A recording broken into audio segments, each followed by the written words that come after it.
Welcome to Incredible Edibles. Today we're going to learn a bit more about biodiversity. Biodiversity is found all across the world.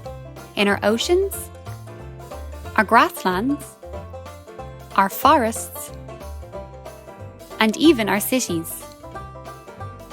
Biodiversity is very important on our farms. Robins eat caterpillars to stop them from eating all of our crops. Foxes hunt rabbits so that our trees have time to grow from saplings into mature adult trees. Trees breathe in carbon dioxide and breathe out oxygen. Bees help to pollinate flowers and crops. Even the tiny earthworm helps to create pockets in our soils so that plant roots have space to move. It's very important that the farmer protects biodiversity so that we can grow crops and food for a long time into the future. Now it's your turn. Can you think of any more nature jobs of our Irish biodiversity?